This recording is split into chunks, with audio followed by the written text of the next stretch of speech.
Good evening, everyone. I'd like to call the January 24th, 2023 Escondido Planning Commission meeting to order. Can we have the flag salute, and Commissioner Macaro will lead us tonight?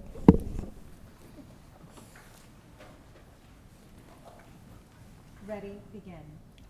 I pledge allegiance to the flag of the United States of America and to the republic for which it stands, one nation, under God, indivisible, with liberty and justice for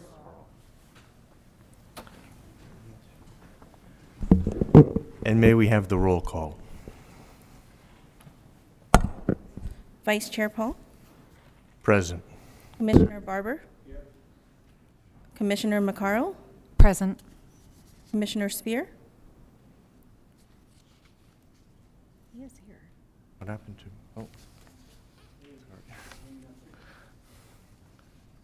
I knew Here. Chair Barbet is absent. Commissioner Doan is absent. And Commissioner Weiler is absent. Thank you. The next item is the minutes of our January 10th, 2023 meeting. Do I have any questions or comments? Do I have a motion? Motion to approve. I'll second. I call for the vote. Vice Chair Paul.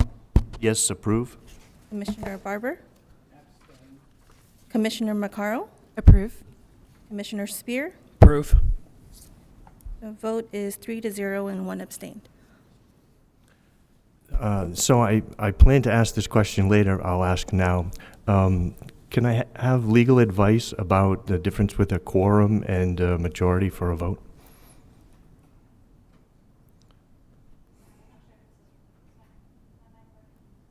No.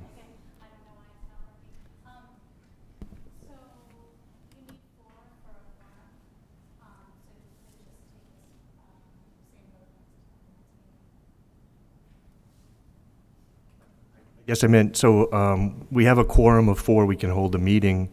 Do we need four affirmative votes to move a motion? Oh, my apologies. No, actually, we need a majority of the quorum, So the motion to approve the minutes has passed. Thank you. Next item, E, written communications. This is opportunity for anyone in the public to speak for up to 3 minutes on any item that is not on the agenda tonight. Do we have any speaker slips? We have 1 speaker slip and 1 written correspondence. We have 1 speaker for written correspondence? We have 1 written correspondence and 1 speaker. Oh, I'm sorry. Written communications. Written communication. Yes, so there was one email that was provided to staff earlier today that was forwarded on to the commission this afternoon, and a copy placed on the dais in front of you. It was from the applicant for item G1, forwarded from I believe, the pastor of the church right next to the site.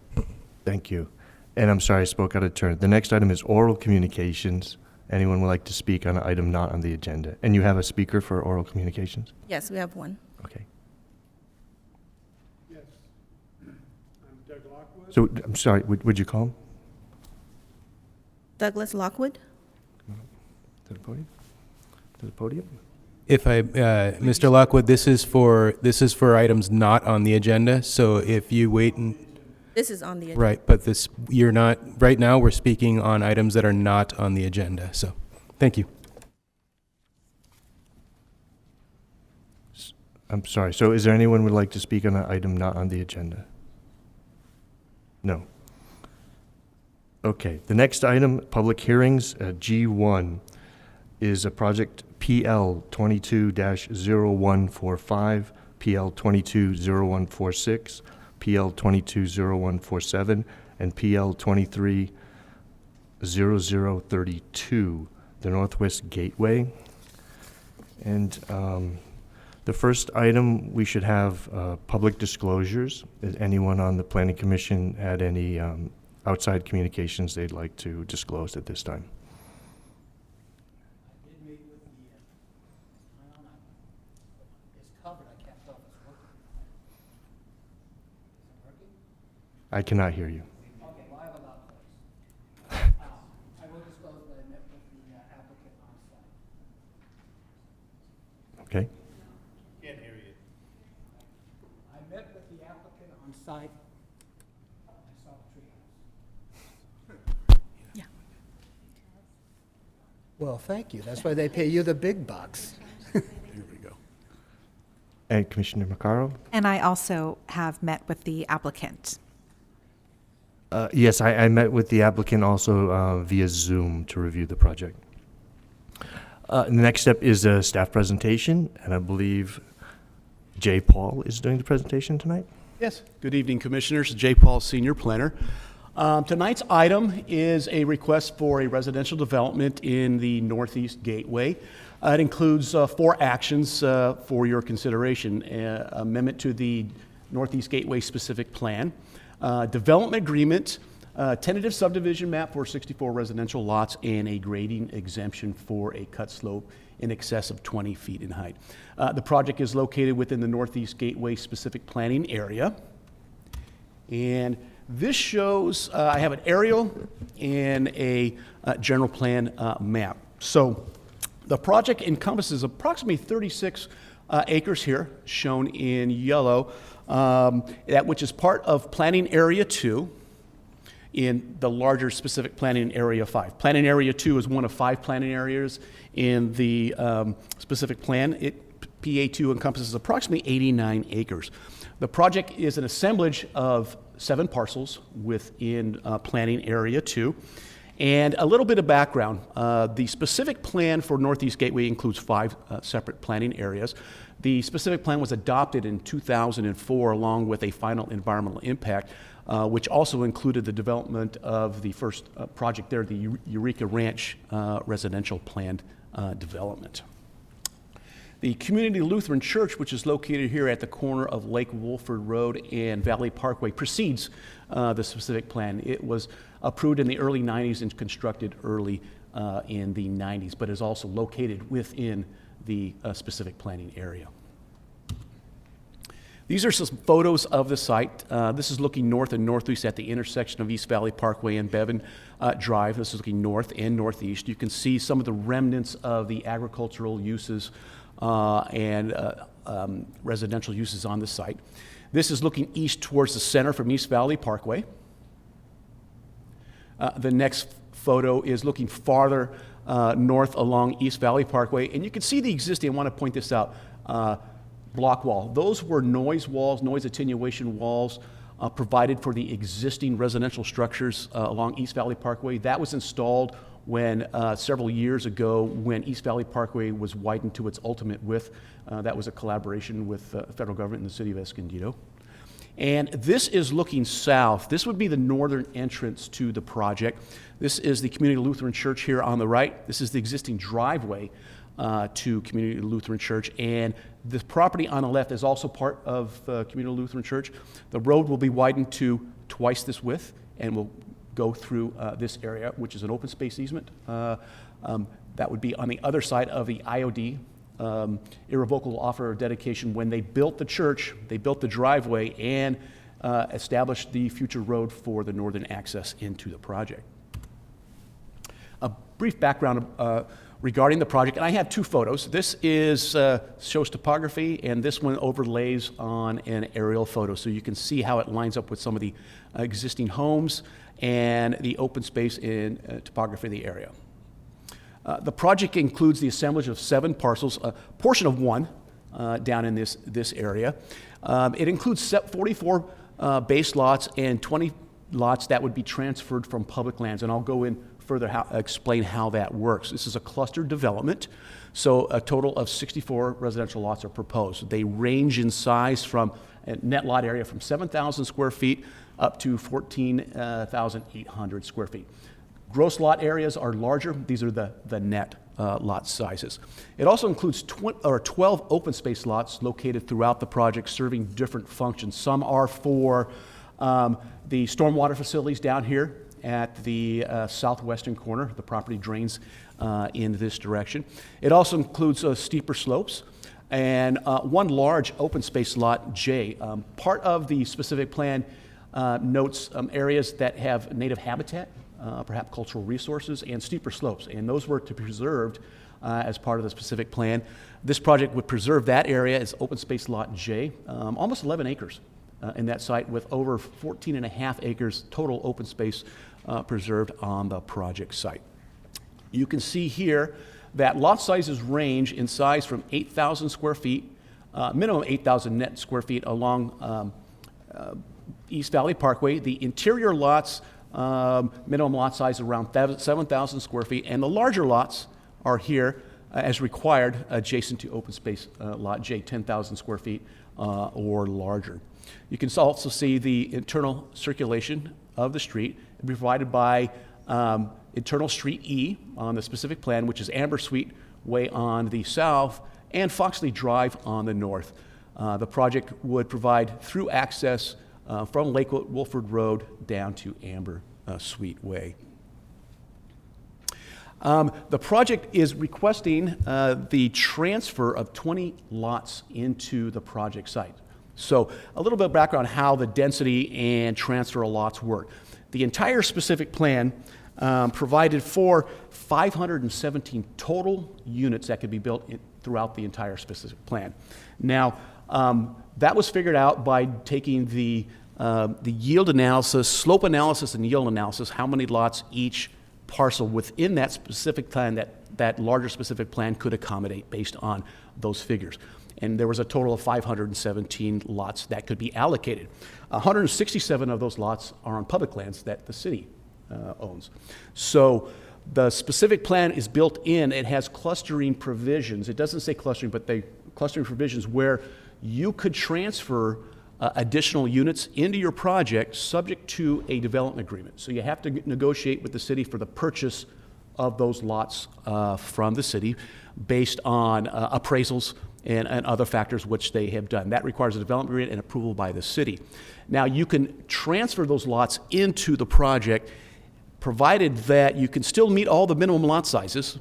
If you have enough land to do that, then you have to meet those lot sizes required by each planning area, which is minimum 8,000 square feet lots along East Valley Parkway. The minimum lot sizes in the interior have to be minimum 7,000, and on the periphery, which is adjacent to the open space lot, they have to be minimum 10,000 square feet, and the project would meet those standards. The applicant, the development agreement includes a payment of $77,400 or dollars for each unit transferred, or approximately $1.5 million to purchase those transferable units from the city of Escondido. The open space plan, I won't spend too much time on this, but it includes a tree replacement plan. There were 64 oak trees identified on the site that would be impacted by the project. The mitigation measures and city requirements is a minimum 2-to-1 replacement ratio. So they will be replacing with 128 oak trees, new oak trees throughout the site. And those will be maintained by the homeowners association. So they will be maintained in a appropriate manner in perpetuity for the project. Also, I'd like to note that the block walls you saw in the photographs when they were installed didn't account for the full right-of-way for the specific plan. Those walls will come out, and new walls will go back in. As you see south of the project for the Eureka Ranch, those walls are set back even farther per the specific plan, and the sidewalk right now is curb adjacent. It will meander through a wider landscape area, as you see in the Eureka Ranch project. So that's been built into the landscape plan. The internal street, our city standards require that streets and sidewalks be street adjacent or curb adjacent. However, the project requires Street E to have sidewalks the old school style, where they're not curb adjacent and you have a tree parkway, landscape parkway against the curb. This project will incorporate that along the internal Street E, which will also be maintained by the homeowners association. On the southern end, because the project drains towards that southwestern, there are existing storm drain basins there and the new ones that will build. So the project has incorporated a more upgraded landscape design features for those stormwater features, so they don't look just like grass line holes or swales in the ground, to include the features you see in the other projects with the decorative walls, the low fencing, and the signage to bring those same elements as required by the specific plan and to be compatible with the Eureka Ranch and Eureka Springs projects that are south and across the street. So those will be built into the overall concept landscape design. One of the requests is a specific plan amendment. It is to realign the internal street E. And this is the current approved circulation element roadway designed for internal street E. It starts at Lake Wolford Road on the north, bisects the property to the south, and would come out at the existing Amber Sweet Way road that was established here. This has been amended once. This is the 2007, which straightened the road up a bit. The road had a lot of curves in it, and the specific plan indicated that at the time, Valley Parkway wasn't improved to its full width and didn't have a signal. And I believe at the time, they didn't want Street E to be used as a cut-through to bypass having to wait at that intersection. Now that East Valley Parkway has been improved to its ultimate width and the signal, not so much of concern. However, with the assemblage of lots and the design layout, the applicant has straightened out the road and lined it up with the existing Community Lutheran Church driveway and the offer of dedication for the roadway. The roadway design to the north was set in the early 90s with the church development.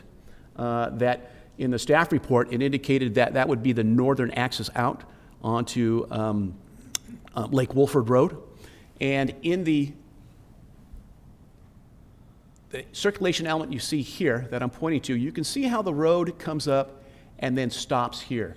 At this point, it doesn't indicate the actual alignment moving to the north as these are schematic. It does show the existing, when the church was developed, they also dedicated a trail easement across the park. One of the reasons was that this area was rich in native tribal resources in that area, rock outcroppings and other artifacts. Also, the oak trees located in this area. So after they did the environmental work for that and established that road alignment, they put the remaining area that had those tribal resources into this open space easement. It can only be used for open space, active recreation that doesn't impact ground disturbance in that. So that alignment was set at that time. This shows blown up how the road comes and stops here at this parcel. This parcel will have an existing access easement that will allow for access onto the roadway.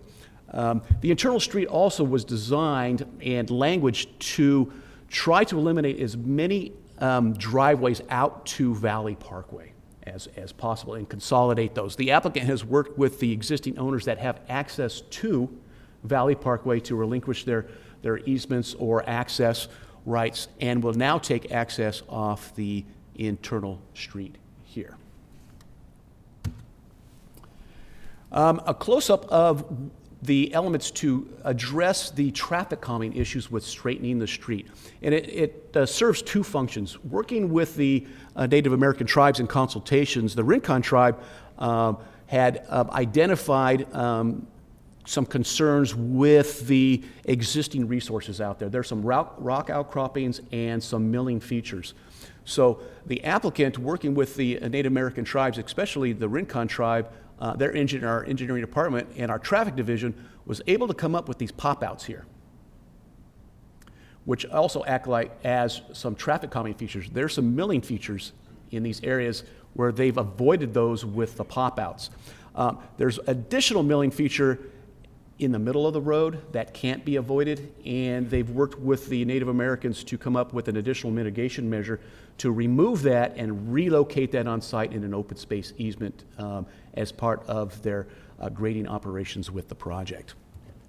Mid-block, Further, there is Sorry, an Jay. additional, I'm sorry. Sorry, Jake, could I interrupt you for 1 second? So are you saying that they're going to be relocated from into the road to immediately to the east? No, because they don't want to, they have to work with the Native Americans to do that, but there's some reservations on that open space easement. So they would have to work, if they were going to put it there, closely with the tribe and the church, if they were going to do it. There's other spaces on the site, like the very large open space easement they could do. They're going to put it further to the east then? Or they could put it in, there's this open space easement D. Okay, so it is staying somewhere on site? Somewhere, yeah, we'll be staying somewhere on site. And when they come in with the final engineering plans, they have to have an agreement with the Native Americans for monitors and an agreement to work where that goes on the site. Mid-block, they have two pop-outs. That is kind of, I wouldn't say a road diet, but it's two pop-outs to really slow that traffic down and the speeds coming through the project. That's one of the additional calming features, or traffic calming features, built into the project design here. Amendment to the specific plan also is for certain development regulations. Number one is the Street E required a minimum 20-foot setback along Street E. However, due to the lot configurations, not all the lots will take access off of Street E. And the applicant is requesting to use our standard R1, which is used throughout the entire specific plan, provides more flexibility on the final design of the lots. The R1 still requires 20-foot setback for garages, but reduces that down to 10 feet for street side, which is typical throughout our R1 single-family residential design standards. They also, to provide additional flexibility in the future design of the units, and there was no development proposal for the units at this time, the architecture, that will have to come back for staff design review at a future date. However, they wanted to have more flexibility on how, or the number of 1 and 2 stories. One of the reasons they had indicated was the single stories have a larger footprint. If you wanted to put ADUs on there with the smaller lots, it may be more restrictive to do that, and the 2-story units gives a little bit more, a smaller footprint to allow for additional potential units on those sites if ADUs or junior ADUs were proposed by the future owners. And also, the specific plan had it didn't have a percentage, but it had a requirement that the design should focus on having outdoor activities in the front yards. And they would like to have more room in the backyards for those, and establish at least a 20% of the units have some type of front porch or patio in the front yard to facilitate those interactions. Also, that rather than the design for garages, they wanted to have a little bit more flexibility on how they designed the garages and the setbacks. And to offset that, we've included a condition that the garages that they use have to be more decorative in their designs, in the final architectural designs for the project. For the environmental review for the project, in 2004, a final environmental impact report was certified and adopted for the overall project and the Eureka Ranch specific plan. It included mitigation monitoring and a reporting program. That was a program, EIR, that could be utilized by all future projects. However, you have to identify any project-specific potential impacts to the environment, and that can be either done through a negative declaration, a subsequent EIR, or an addendum. This project did a host of studies to evaluate their potential impact, and the result or the determination was that an addendum could be prepared, which is included in your packet, that would identify any project-specific impacts and are they still in line with the EIR and the mitigation measures adopted. The mitigation measures that are included aren't new, but they're different in that they clarify the more basic mitigation measures that were in the EIR, and working with consultation with Native American tribes. Those are our standard mitigation measures now to address inadvertent discoveries during grading.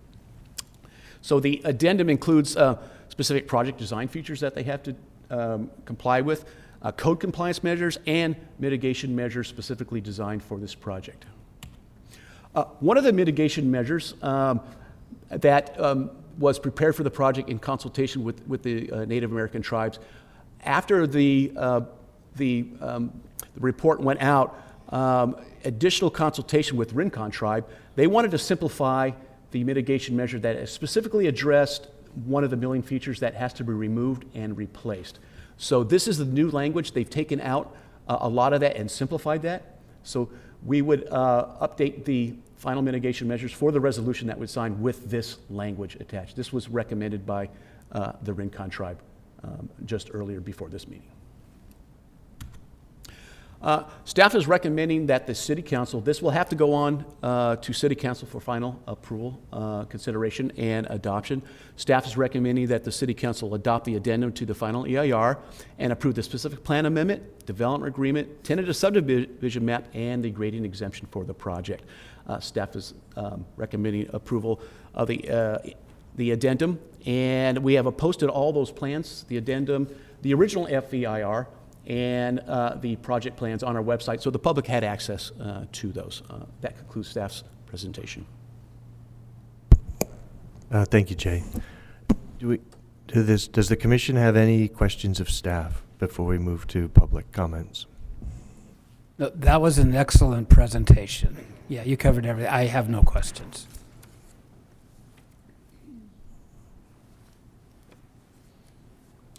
Bear with me 1 second.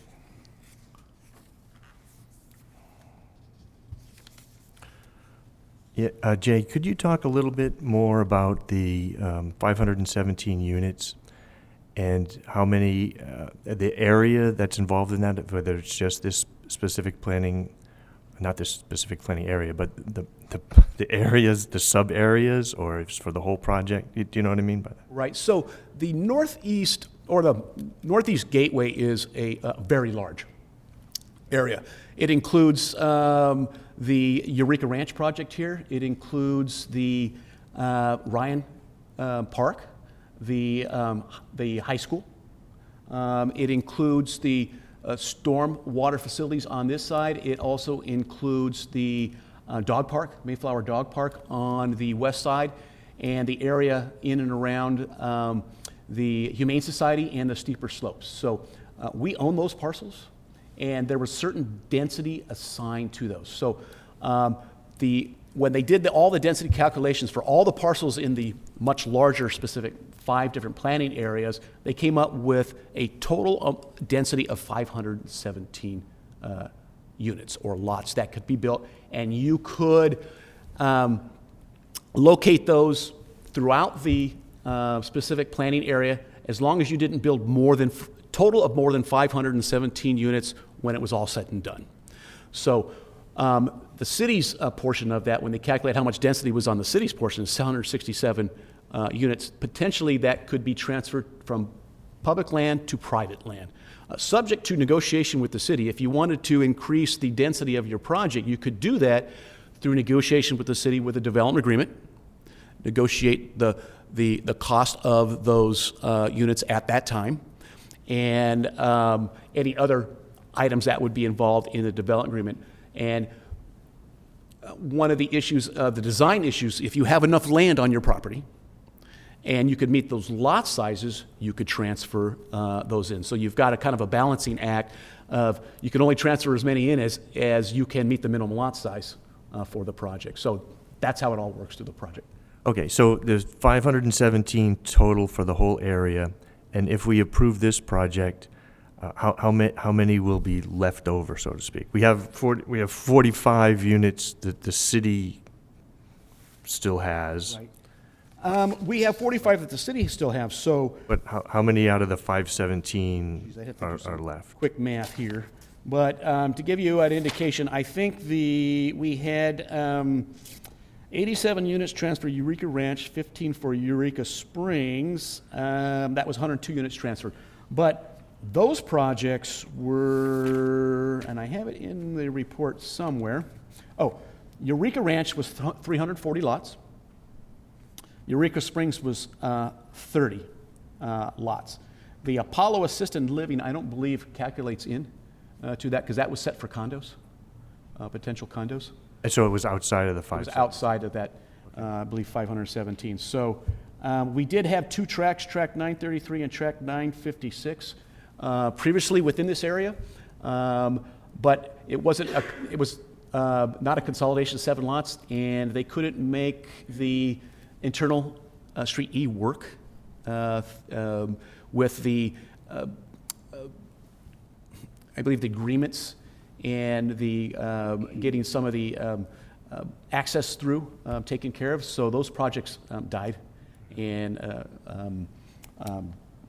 were never developed. So the entitlements expired. So they still have some units left to go, but there's not a lot of property left to do those in.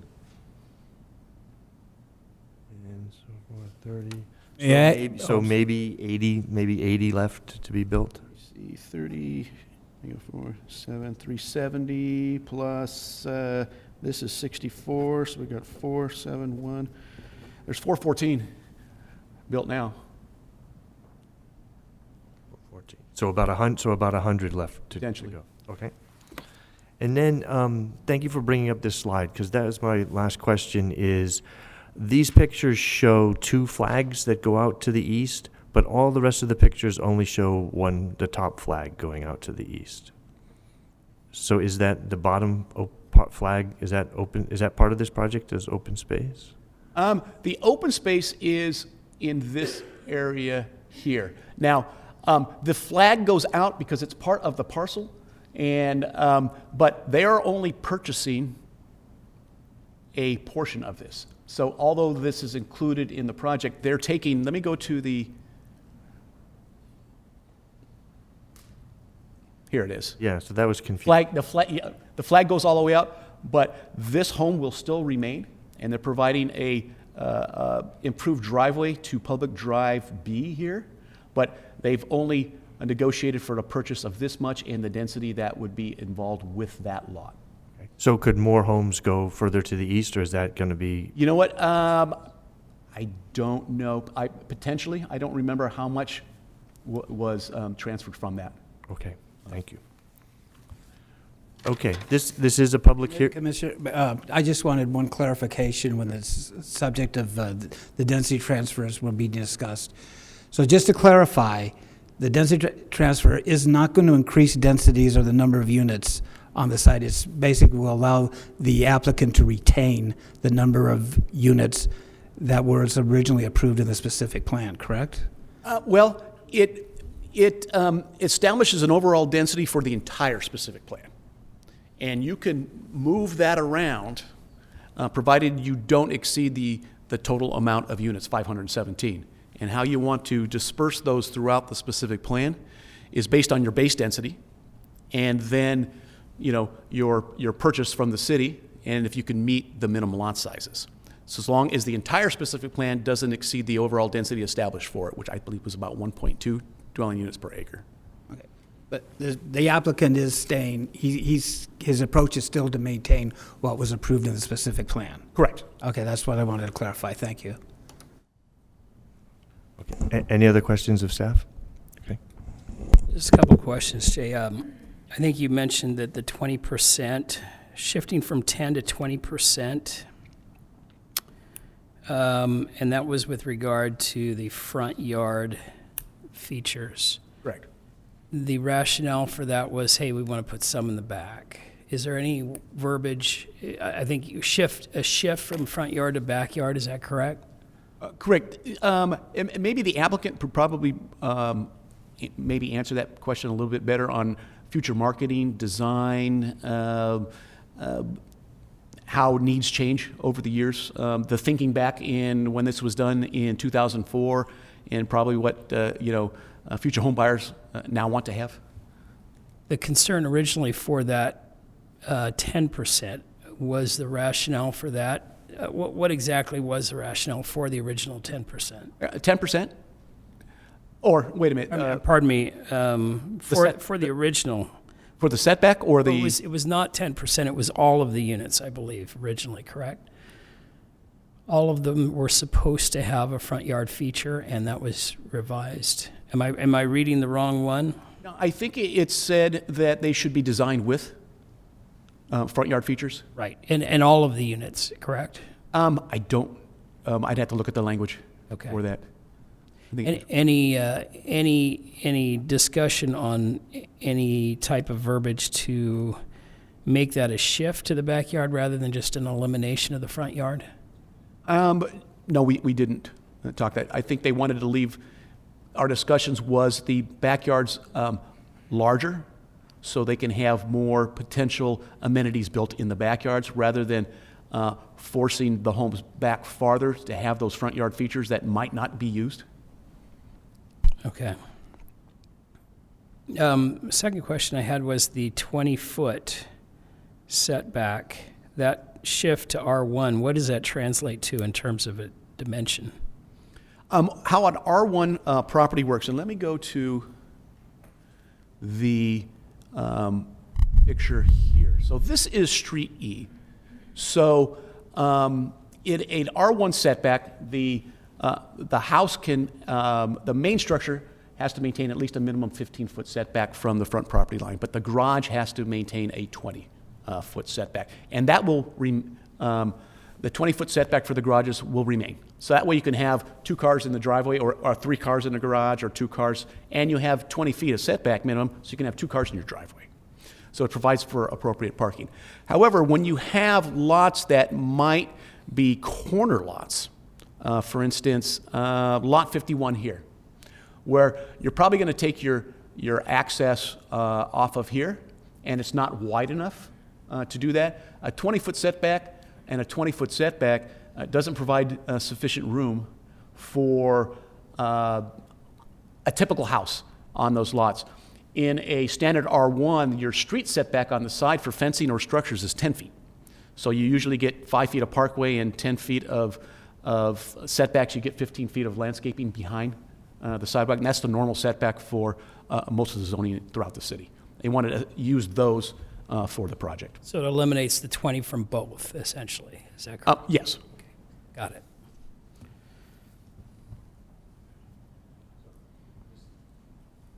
This is a public hearing. At this time, we'll take public comments. Anyone would like to speak, we can give you up to 3 minutes. I haven't heard from the applicant, Jay. Does the applicant want to speak tonight? I believe they are here, yes. Okay, and we can have the applicant first, and we can give you 10 minutes if you'd like. He's got it. I don't think I need 10 minutes. Hi, my name's Troy Friedeck. I'm with Meridian Development, presenting with the Meridian team here.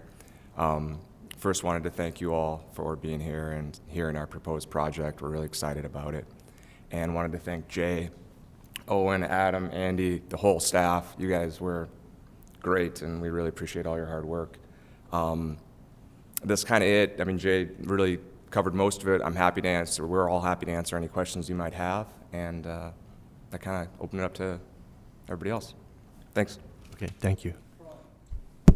I'm going to follow up on Commissioner Spears' discussion. So originally, was it a requirement that each unit have front patios and porches for activity in the front yard, and you requested that to be reduced to 20%? Yeah, I mean, Guy, do you want to take it? I mean, you're kind of the, I'll let Guy take it. He's kind of our architectural guru. Hardly. Commissioners, I'm Guy Asaro with Meridian Development. Appreciate your time tonight, and appreciate the question. You know, the SPA was crafted in 2004, 2005, and planning convention in that time is different than it is today, specific to architecture and how people live in their home environment. And what we saw then was this emphasis on front porches and everything being pushed to the front of the house. And what we know now is people don't live in their front yard. Their preference is to live in their backyard and enjoy their family time in their backyard. So what that caveat did in the SPA is it mandated that the whole front of the house was covered in a porch or a covered veranda, and it created a lot of house pushed out to the front of the street, which pushed the living portion of the house back. Now, when the house plans come forward, the city has a design review process, at which we present house building plans and go over with planning and the building staff. And we felt like that was the appropriate time to talk about these design conventions. But the staff language, the SPA language as was written would put us in a box. It would give us no design latitude to propose something different. So our attempt at loosening up this language was to give the architects some creative license to work with city staff in coming up with a solution that was applicable. So I agree with your opinion that today's lifestyle, families prefer to enjoy their activities more in private in the backyards. So my question to you is, why even limit yourself to having to be forced to have 20% of the homes have it in the front yard? Wouldn't you feel more comfortable? Wouldn't it be even better for you that you had complete latitude to make your own decisions on each unit without such a restriction? Well, Was this a compromise between applicant and staff? Always more. No, in all honesty, you know, that's a fair amount of articulation on the front of that house. By design, we would provide those features anyway, so the streetscape has some differentiation on it. So we would add kind of those features incrementally through the neighborhood just to break up the streetscape. So we really felt it was an equitable solution to the design problem. Okay, so you're satisfied? Yeah. You can work with that? Yeah. Okay, I'm not going to ask staff any more on that then. Okay, thank you. All right, thank you. We have any speakers turned in slips? We'll take the one. First one is Douglas Lockwood. Sure, come on up to the speaker, sir.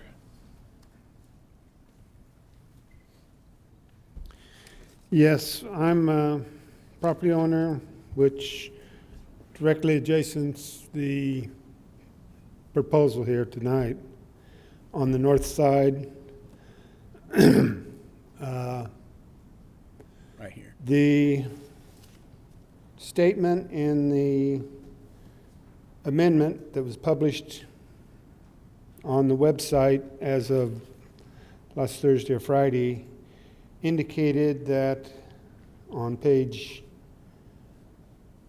29 out of the 107 on the specific plan amendment indicated that the change in the alignment of Road E would have no effect on any of the other properties in the development, which is incorrect. The realignment of Road E as it shifts over from its attachment to Lake Wolford. Previously, it was following property lines as presented in specific plan area 5 addendum of 07, and that would have allowed my property some 348 foot of access to Road E, so I could subdivide my 16 acres in the future to allow for 5 properties. The removal or relocation of the street E, I lose that street access, and that would reduce the value of my property and my potential subdivision. They also show on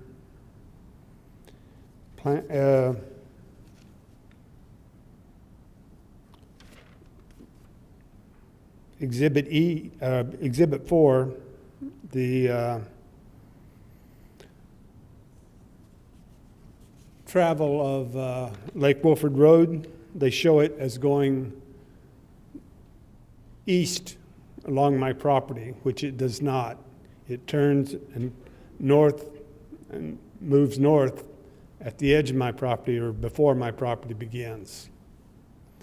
And so that, if you were reviewing these drawings as they brought in from the specific plan area 5, it would show Lake Wolford is going directly next to my property. So if I was in Sacramento reviewing this, I would see Lake Wolford right next to my property, which it is not. My property does not abut Lake Wolford Road itself. So these omissions and errors, if you were, on the drawings would directly affect my property and my development of my property. So I object to the relocation of Street E. Thank you very much for your comment, sir. Do you can I ask you a question? Yes. Do you have a proposal? Do you have an ask of us to make you whole for this change? No, I haven't come up with any proposal for that. Okay, thank you. I've become aware of this just recently, that the project was underway, when I had a manila folder placed in my mailbox with a request to approve the realignment of Street E, which I declined to sign. Okay, thank you. Okay. Is there anyone else that would like to speak? The next speaker is Rolene Smith Sanderson. We do have.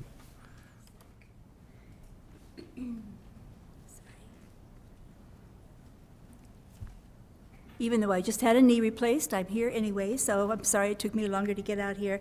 My name is Rolene Smith Sanderson, and I represent my parents, Charles and Romaine Smith, who bought 22 acres there in 1977.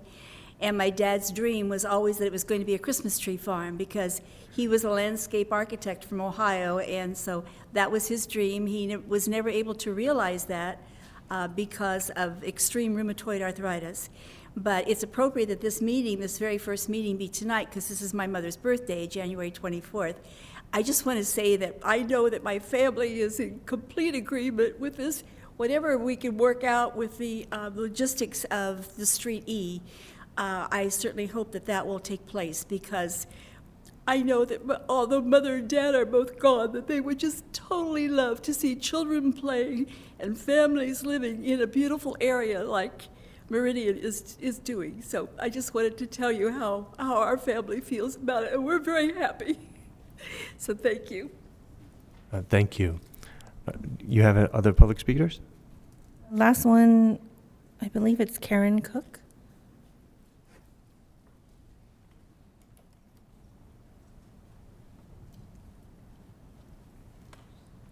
Good evening.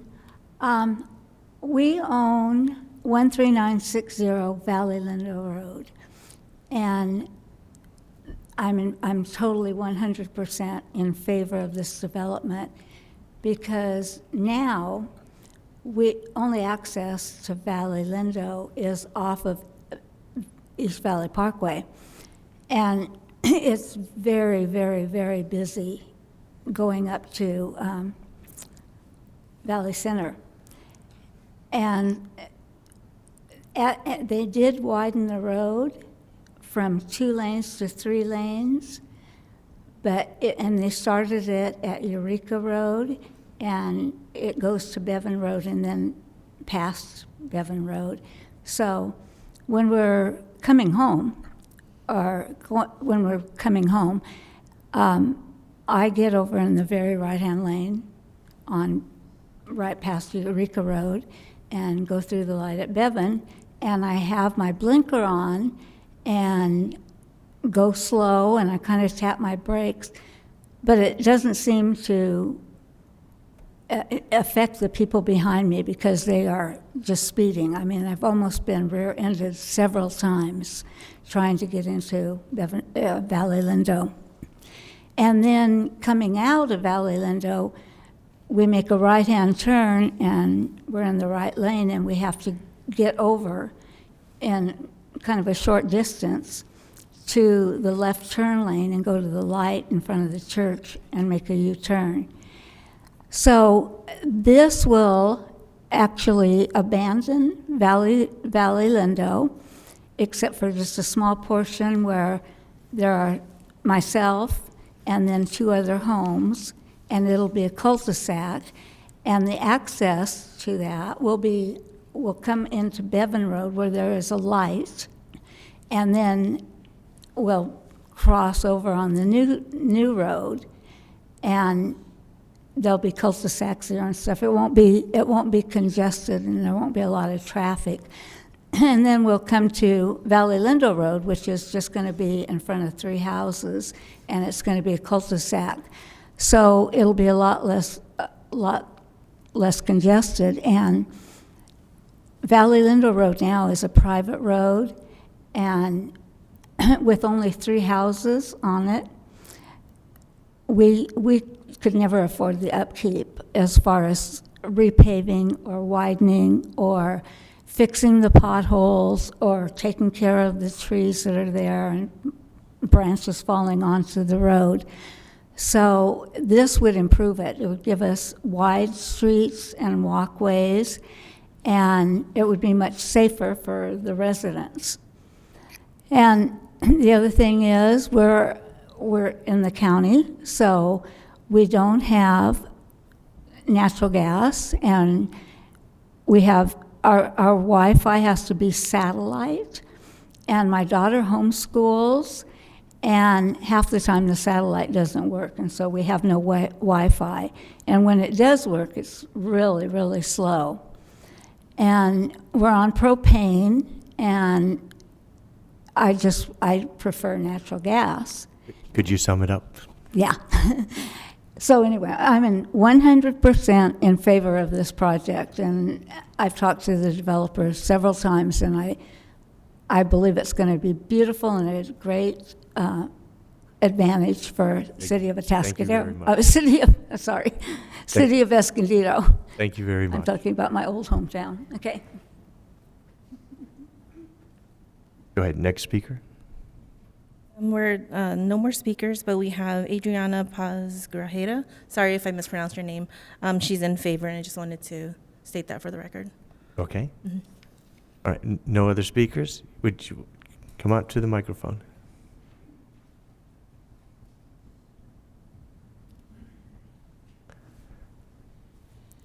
So, sir, you can have 3 minutes, but would you please fill out a speaker slip when you're done? Thank you. Hi, my name is Jose Hernandez, and I live in 13970 Valle Lindo, and I'm 100% pro this project. It's going to be something good for everybody out there, so. Thank you very much. Okay. Seeing no other speakers, we'll close the public portion of this item. Discussion. Commissioner Paul, I would like to ask staff to address the concerns that were brought up by Mr. Lockwood. Yes, let me, I'll start with maybe some background, and then I'll hand it over to Jason Chrisman, our engineer. So when prior to the specific plan being adopted, Community Lutheran Church, let me go up one up here to the picture. The Community Lutheran Church in this area was in the 1990s, a good decade before the specific plan was adopted for it. But the general plan had identified this would be a specific plan and had general language for it, but one hadn't been adopted and all the environmental documents and the engineering done for that. So in the 90s, when the church was built, they did some environmental review and didn't want to have access off of Valley Parkway because of the future roadway improvements and the issues with taking access off of that. So, and at that time, if you remember, the intersection was not signalized. It was just a stop sign, and it had issues back in that time. So, main access was going to come from this driveway here. And when they did that, they provided I believe, a minimum 24 feet of two-way access to provide appropriate egress to the church facility here. As part of their environmental review and their cultural analysis too, this entire area here was identified with a lot of cultural tribal cultural issues, resources, and in their attempt to avoid them, when they did the street also, they offered to the city the additional right-of-way for the future road for Northeast Gateway. And researching that, the staff report had identified that would be the main access to the future development to the south. So that alignment was preset with that 1990 project. At that time also, you can see Mr. Lockwood's parcel is here, and there's an additional parcel to the south. Now, these parcels here had either some sort of access through easements or panhandles and so forth all the way out to Valley Parkway. So as part of the specific plan, they wanted to eliminate those access points out to Valley Parkway for obvious safety reasons, and develop this internal street E. Part of that was to allow those parcels that had access to Valley Parkway not affect their access in and out of the project. So all the ones that do have access points out to Valley Parkway have potential easements or will have access, city approved access and to standard engineering design to this internal street E, which will provide them a better access out to signalized intersections. Both of these intersections are signalized. So the specific plan or the routing of E is when you do that in a specific plan and you haven't done all of the property assemblages and you've got the church that preset that, that diagram is schematic, probably at best, until you actually get into a project. Now, let me go to some designs at the back. So, well, on the specific plan, you can see on the blow-up, it shows the alignment of Street E coming up and stopping at this point, which is this area here. And this property, this parcel here, will have an easement access and driveway access out to Street E. The parcel up there, up here, doesn't have access out to Valley Parkway. Their access is currently from a dirt or unimproved drive, and it goes across this additional parcel out to Lake Wolford Road. With the previous decisions made about Community Lutheran Church and the open space easement, the road and I guess restrictions from the applicant, they don't own those properties, so they can't design the road onto properties they don't have authority to do so. And the previous determination to use this as the northern access, which actually lines up with Foxley Drive on the north, so you don't have conflicts with offsetting driveways. They utilized the existing access that was available to them. Now, in this area here, if Mr. Lockwood chose to develop in the future, like other developers, he would have to get the necessary, easements or access rights to provide appropriate access into the property, or potential easement over this property to potentially access Street E in the future. And let me go down. I have some.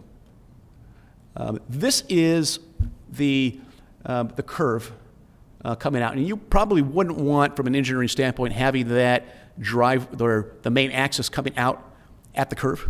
You'd want to line it up with Foxley Drive to the north. So this is the existing driveway and coming around the corner. This is the current access to Mr. Lockwood's property here. And let me go one further. The access actually goes across this parcel to the north. So if future development wanted to take 5 parcels out here, they would have to get some additional easements or right-of-way to go across that property to have a proper minimum 24 to 28 foot access across this.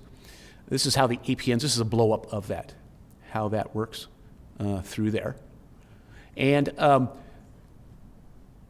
this is an overview of the driveway, and it'll be widened here down into the project. This is the access that Mr. Lockwood has out to Lake Wolford Road. This is the existing driveway access this property on the south has here. Now it will be hooking up to the future road alignment or road improvement to Internal Street E. And this is the open space easement across the remaining portion of the church property. It allowed for the road to be built through, and for that curve, it shows here, without getting to the open space easement, to allow Lake Wolford Road on the southern end to be built to collector road standards. It has 42 feet of right-of-way identified that doesn't get into the easement, but I don't know if this touches Mr. Lockwood's property. I believe it comes up to that property right here, just to the north of his, right in here. It may just touch at the corner. So that's kind of the history and the background on how that was developed and how it affects the parcels throughout the SPA.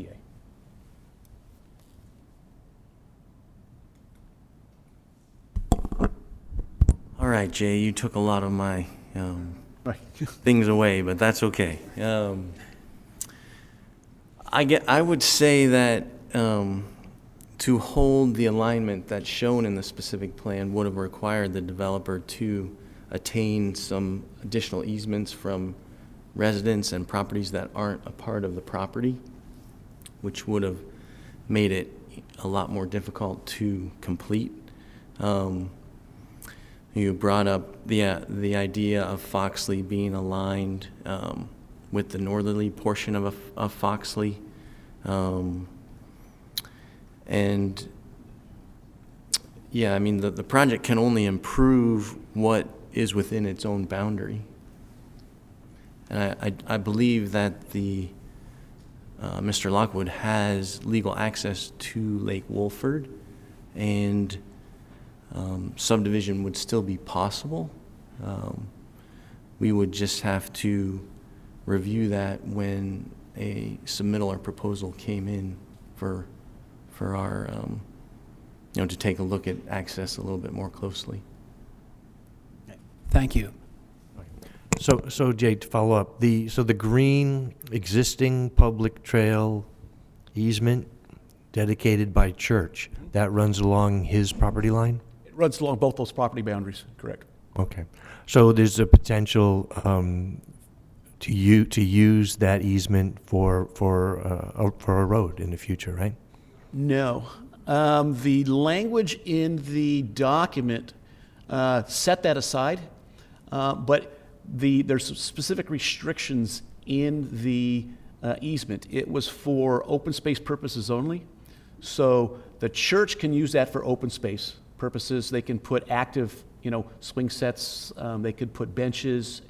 They can do certain improvements provided they avoid ground disturbance out there. Right, but I mean the easement area. No, the easement is just for public trail. It's not a public road easement. It's a public trail easement. So I guess to answer that question, let me go to this section here. Any roads outside of this would have to be on these properties, not within the open space easement. Okay, but we heard a couple different things. We heard that Street E in the past might have come out on that easement, and we heard that the road can't be there because this project doesn't control that property.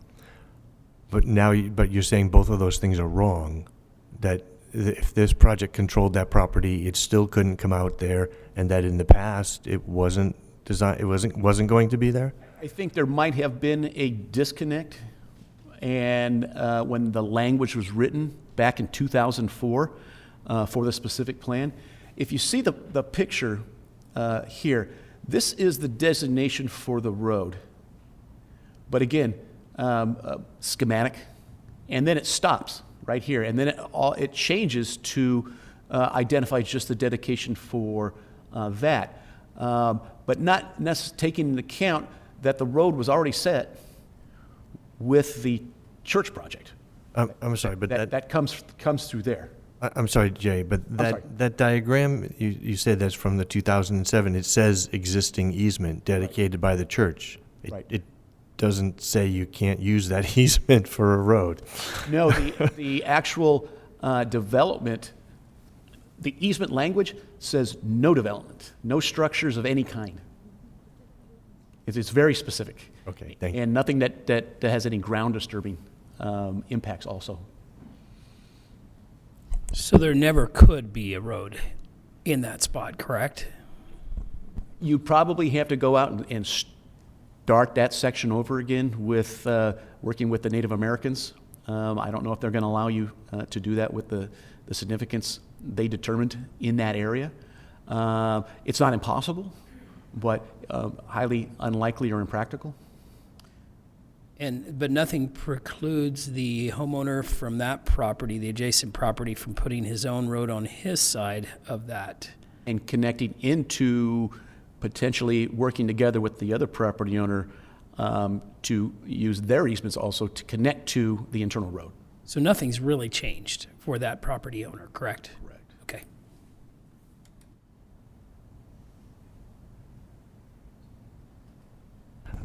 Anything else, commissioners? Do I have a motion? I'll move to approve resolution number 2023-02.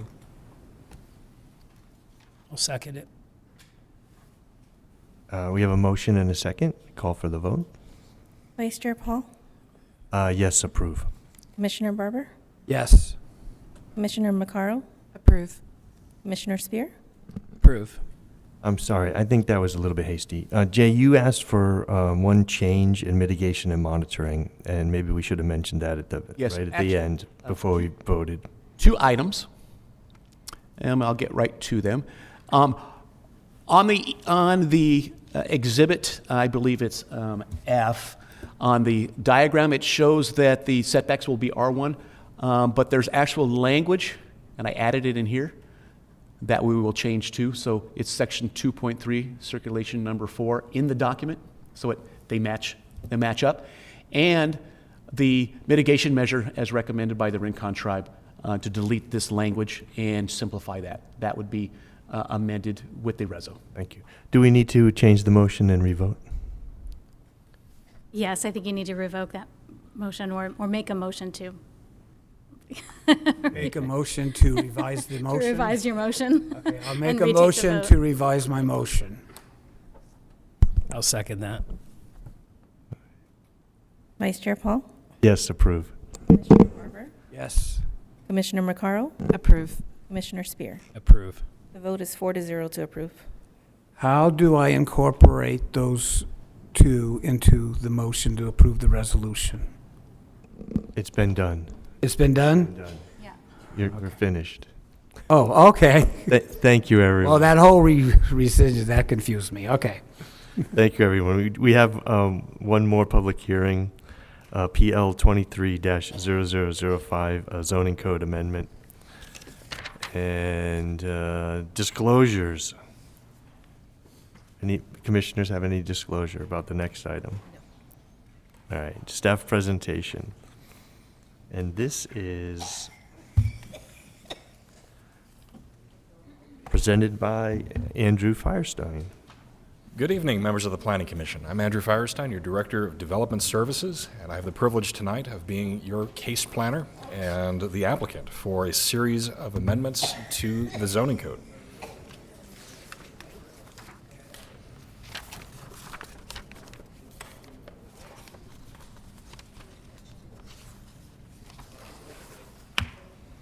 Just give the room a moment to clear out.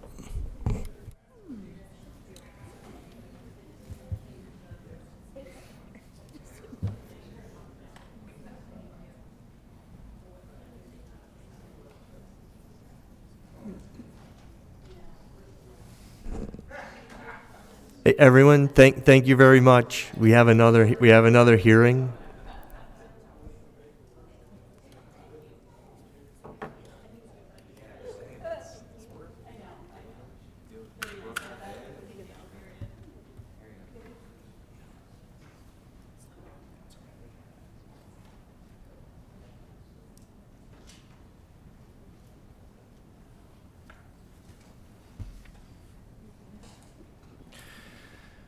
So as I was preparing the staff report and the presentation for this evening, I realized that a lot has transpired in the last 3 years. And rather than leap into the code amendments, I wanted to take a moment to talk a little bit about the context, the history of how we got here, and the substance of the current uncodified ordinance number 2020-23. So before I get into the substance of... So did I tell you only have 3 minutes for your presentation? Would you like to put me on the clock? Give you a 3-year narrative. I'll briefly give you an account of those relevant actions taken under state and local emergency proclamations, the entire context, the entire structure of what was in the uncodified ordinance, and then some information on the future of the state and local emergency proclamations, leading into an account and summary of those modifications we are proposing to the Escondido zoning code. So staff is recommending the Planning Commission take action tonight to forward an ordinance to council for their consideration that would amend the Escondido zoning code. So this timeline gives you some sense of where we've been the last 3 years. It was in March that the California governor issued a stay-at-home order, as well that we issued a state of emergency, and at a local level, the city manager issued a proclamation declaring a local emergency that was adopted by city council. Shortly thereafter, the Escondido City Council adopted 2 urgency ordinances, each for a period of 90 days, that put into place an ordinance similar to the one that is attached to your packet tonight, really trying to provide some interim support for the business community and residents during this period of time. Those interim ordinances were done for 90-day periods because we didn't know at the time what the pandemic would do, how long we would be in that period of time. There was an immediate need. The urgency ordinance was adopted so that it could take immediate effect, and that we could continue to evaluate the state of the pandemic, the public health conditions, and what was needed in order to support the community. Later in 2020, California implemented the blueprint for a safer economy, and the City Council ultimately adopted the uncodified ordinance number 2020-23 that is attached to your staff report. The blueprint for a safer economy, that is what you may recall, the instrument that assigned counties to a colored tier based on test positivity and adjusted case rates for tier assignment. It also contained restrictions by economic sector. The ordinance adopted by Council in October 2020 remains effective until 30 days after the expiration or termination of the proclamation of local emergency, or until it is modified or revoked by the City Council, whichever is sooner. The executive orders supporting the stay-at-home order and the blueprint for a safer economy were rescinded by the governor on June 15th, 2021. The uncodified ordinance allowed for more banners and other temporary signage. It suspended local permit restrictions on ABC licensed restaurants that prevented the off-site sale and delivery of alcohol. It allowed for the conversion of parking spaces into curbside pickup, restaurant carryout zones, and or other drop-off and pickup related uses and activities. It allowed retail as an accessory use in industrial zones above what was allowed in the code. It allowed for temporary outdoor displays, sale events, services, and assembly in commercial zones in parking and non-parking areas, including public parking areas. The idea of a parklet was introduced through this ordinance and supported, allowing for the conversion of on-street parking spaces and public sidewalks into a parklet through a special temporary use permit. Provisions in the ordinance allowed existing businesses to expand into adjacent buildings or suites without the need to provide additional parking. It also streamlined processes to erect temporary structures, established regulations to allow agricultural operations to conduct expanded activities which would encourage the public to visit those facilities, and allowed existing and new home occupations to have up to 2 non-resident employees at the facility at any time, and allowed up to 8 clients or customers per day to come to the residence to obtain goods or services. Late last year, the governor announced that the California COVID-19 state of emergency will end on February 28th, 2023.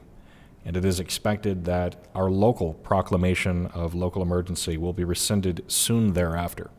So referring back to the provisions in ordinance number 2020-23, that ordinance automatically ends 30 days after the repeal of the proclamation of local emergency. And with that in mind, staff commenced a review of its contents to assess its overall effectiveness and what changes we would want to make any portion of that permanent. The provisions of that ordinance were responsive to the economic climate and public health concerns of the time it was adopted. The blueprint for a safer economy adopted by the state made it necessary for businesses in the community to innovate and to change the nature of their businesses and services, and the ordinance was responsive to those needs. Overall, it was very successful in terms of how it allowed this community to continue to survive over the course of the pandemic. With the repeal of the governor's executive orders in June 2021, lifting many of those restrictions, communities across the state began to resume more normal business and service operations. While the ordinance has remained in effect since then, the demand for much of what has permitted substantially subsided. The staff report before you this evening more thoroughly describes those parts of the uncodified ordinance that staff is not recommending be made permanent through a code change. I would, however, like to talk about parklets momentarily before we continue on a discussion of those recommended ordinance changes. Parklets, as defined in the ordinance, again, allowed for the use of on-street parking spaces and sidewalks. This was intended for restaurant dining and similar types of uses on streets with a less than 12,000 ADT or average daily trip and speed limits of 30 miles per hour or less through a special temporary use permit process. There was a significant utilization of this part of the ordinance along Grand Avenue and throughout the downtown.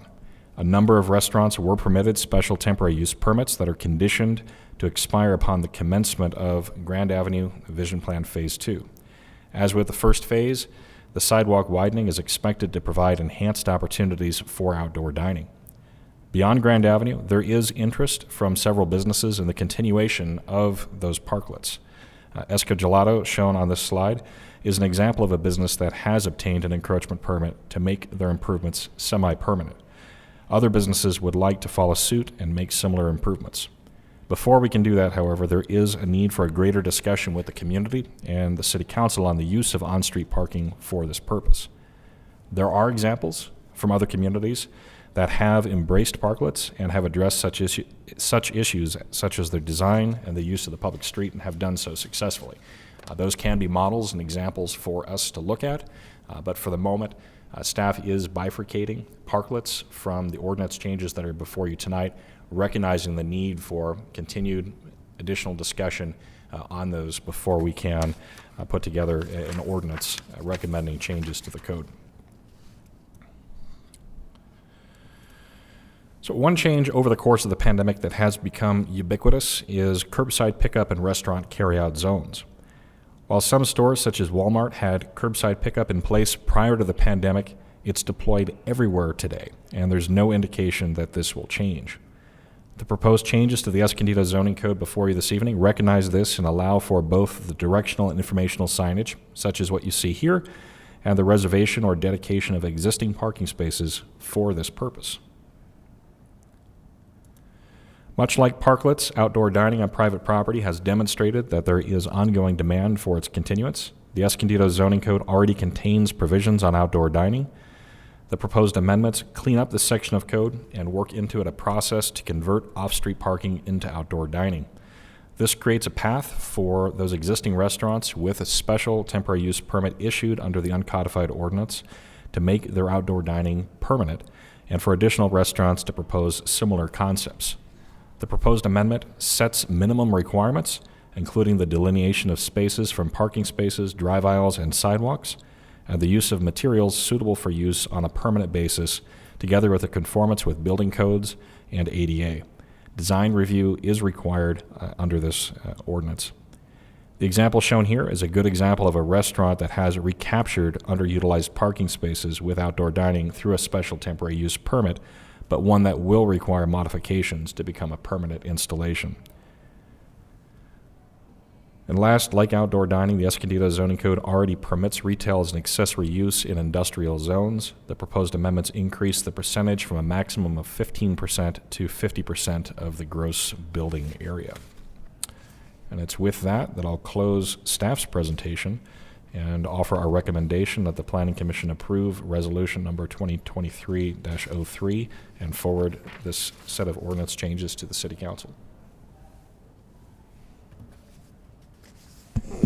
Questions of staff? I have a question for you. In thinking of Grand Avenue and how we're allowing the parklets and whatnot, there was a brief moment, I think last year, when we allowed the city, the streets to be completely closed and people could walk on the sidewalks, throughout. Cruising Grand even had it one night. Why aren't we looking at permanently closing Grand and having that middle of the road space available for cafes, eateries? 3rd Street Promenade in LA is a really great example of what a city can do with the street to make it function and be really just interactive with its community. Why don't we think like that for Grand Avenue? So I'll offer a partial response, and I'll look to Adam and Jason to fill in a more complete response. So I've been here about 6 months with the City of Escondido, and I know that we have undergone a very public process to look at a vision for Grand Avenue. And I think that vision has really looked at how we can perhaps repurpose some of that street, recapture some of that street, widen the sidewalks, and to change the overall streetscape itself. And I think that has been the effort that we've gone through in order to look at the future of Grand Avenue and where we are going with that. So we have completed the construction of phase 1 of the Grand Avenue project. We're underway with the design for phase 2, which will continue the streetscape improvements that you've seen. So I think that is along the lines of what we're likely to see for the future of Grand Avenue. In terms of street closures and things that may have been evaluated in the past, I'd lean towards Adam and Jason for leading us through there. Ready for this answer? Not really. I thought you said, am I ready? No. So the Grand Avenue Vision project and plan over the years, that's something that was begun, I think, in 2017. It took a while to go through and get some, gain some traction, get some community support. And interestingly, when the pandemic came and we closed off one lane of parking or one lane of street in each direction, it kind of provided that first glimpse of, oh, wait, we can make this work with only one lane in each direction. We don't need 2 lanes of travel. That was a big hurdle to get over, I think, for a lot of our community. That, what are you doing? It's gonna be gridlock, traffic jam. No one's gonna be able to get through here, etc. And I think that that next step that you're speaking about, the idea of, just making it closed off Walk Street, I think that was probably a little bit beyond the scope of what people were comfortable to consider when this started back in 2017. Sometimes you need to lead them to water, Adam. I mean, I just want to say we can do more. It's not about, scaring the public. It's about educating them on projects like this that exist outside of our city that could really be adaptable to Escondido. We could push the envelope, really create a name for ourselves. We've got nothing to lose. It's just about educating the public on what they could potentially have.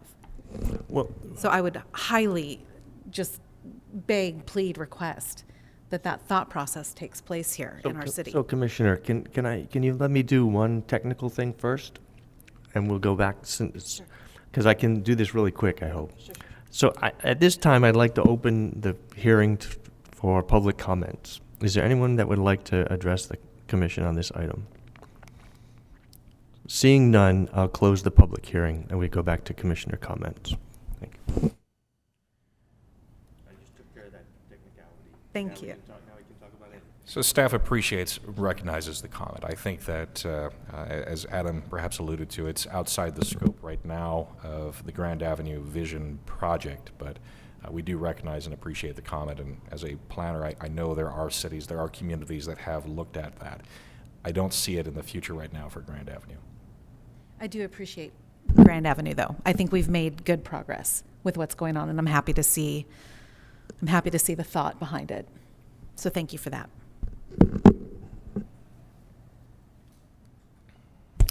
Thank you for your presentation. I do have a couple of questions.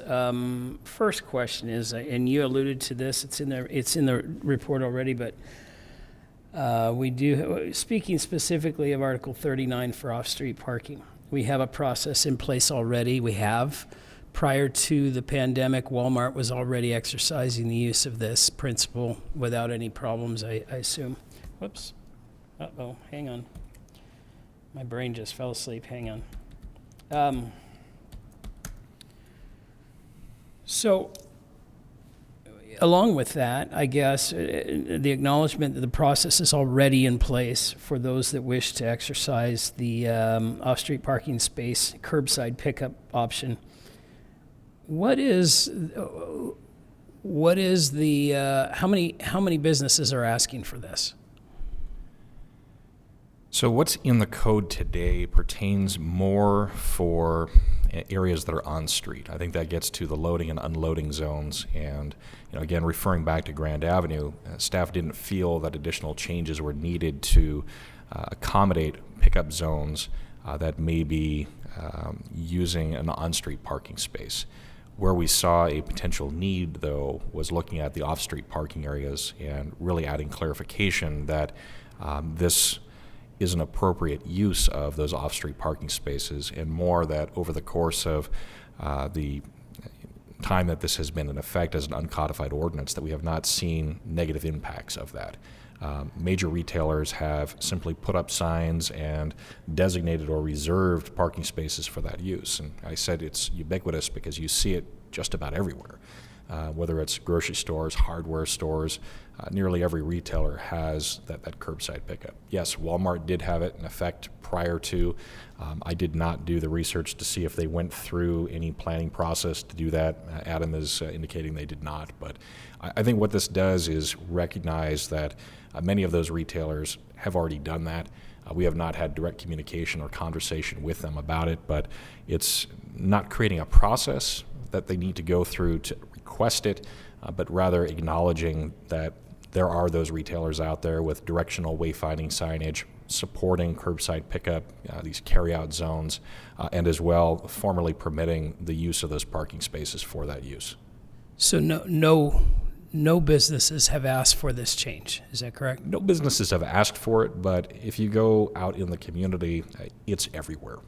It's everywhere because of the use at the time. It was perceived, it was actually needed during COVID, correct? I would say that is what precipitated much of it. Walmart clearly was using this before the pandemic, but I would say that most other retailers have adopted this as part of their business plans over the course of the pandemic, yes. I'm sorry, can I? Yeah, go ahead. So on that subject, I did want to talk about that subject myself. And when you say it's out in the community, I think you were getting to the point that it's obsolete, and I would say that yes, I see it in all the parking lots, but I don't see it utilized. I mean, those signs are still there, just because they're not taken down, not because they're being used. Is that the point you were trying to make? That and others. I mean, that is exactly the point I'm making. Is this was put in place for a function that is no longer there. There is in the report verbiage that states that there's been no negative impact from this. However, I would say if we haven't consulted with the businesses themselves to see what their perspective is, I would in asking just individuals, I did get feedback that there is negative impact from the residue or for the remainder of these signs being there. In particular, what they told me was, those are the primest spots. We've already got handicap, we've got, pregnant mother spots, they're taking additional spots. The need is gone, and now people are just parking in them. Not for the old purpose, but it's an irritation is what it ends up. So I am seeing and hearing adverse impacts. I'm not seeing that the businesses are asking for this, and I'm asking, the need is over. Why are we doing this? So nothing in here requires a business to provide those parking spaces. It's merely an allowance that if a business determines that they see a need for it, that they can reserve or dedicate those parking spaces for the use. And it allows for the wayfinding and the directional signage. I would suggest that this is in support of the business community if they choose to continue to offer those carryout zones. I Right. personally still use them. I know others that still use them. You may be right that the use is different today than it was in 2020 or in 2021, but I would suggest that the code amendment gives the business community a choice.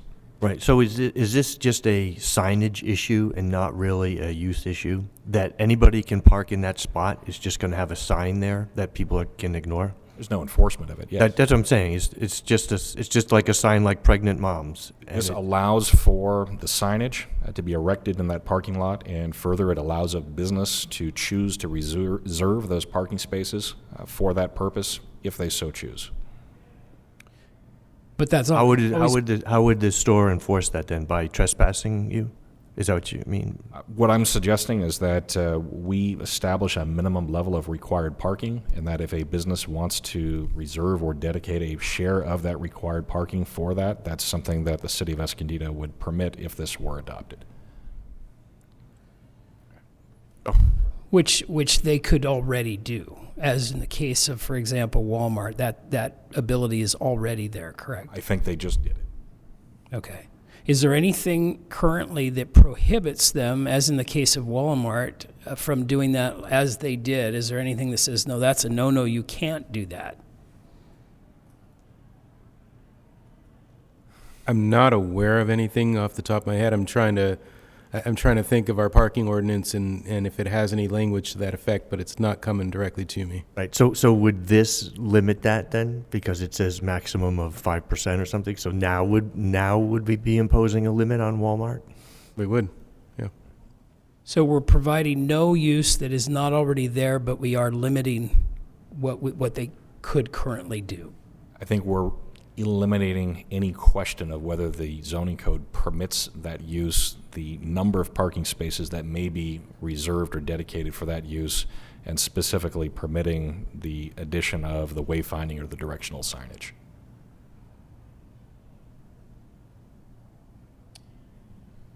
I have an additional question, unless someone wants to dwell further on this particular one. Maybe we'll come back. Okay.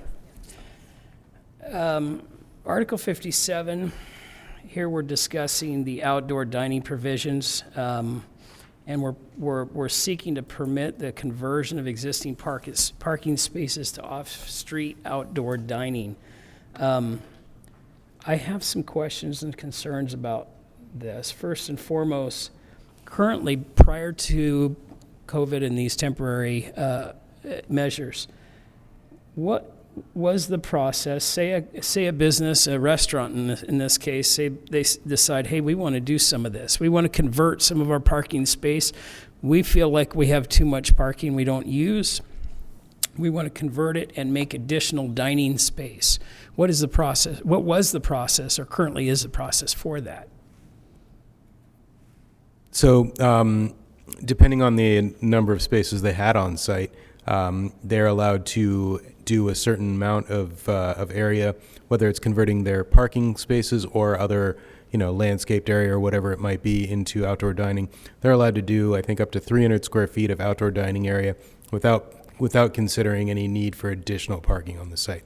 If they wanted to convert some parking spaces, then they would need to, it would need to have at least enough parking on the site to accommodate the restaurant, even if you remove those parking spaces, right? So if they were going to be dropping below a certain number, then you potentially could look at an administrative adjustment or even a minor conditional use permit that would allow a larger reduction in the number of parking spaces that would be required, so that could accommodate this. So the processes were there. They weren't utilized as heavily as I think we've seen them these days, and they were really kind of, they weren't intended to convert a whole parking lot or a large portion of a parking lot. It was really, if you had outdoor dining right outside your restaurant. I'm thinking the one that I was involved with when it was built was like the Habit Burger. They've got some outdoor dining there that's a few hundred square feet, that's not in any parking areas. It was designed into their site they didn't have to provide additional parking for that area because of the size of it. It's small enough. If it were larger, they would need to provide parking for it, or if they wanted to use some of their parking spaces for it, they would have to make up that number. That doesn't or didn't happen that often back then, but I think the idea of people converting some of their parking area or building larger outdoor dining areas in their landscaping area, something like that. I'm thinking also right now, I just went and grabbed a burrito at Fortuna's. It's over around the corner on Washington or Broadway and Washington, I think it is. They've got a nice large outdoor dining area that they've constructed there. So there's use like that, in that instance, even if that did require additional parking for the site, the way that the ordinance has been drafted, if I'm, correct me if I'm wrong, that we wouldn't need to worry about making sure there's enough parking because it's not taking up parking spaces and it's adding a benefit to the site there. You're talking about the existing rather than the new ordinance, proposed ordinance. The majority of what I was speaking to was how the existing ordinance operates, correct? Okay. So there is currently a process for that, and it's a deliberate process where we look at that space and we say, hey, this is part of a design. And we want to make sure everything's incorporating that needs to, everything that's looked at. How does this process that's being proposed differ from that original process?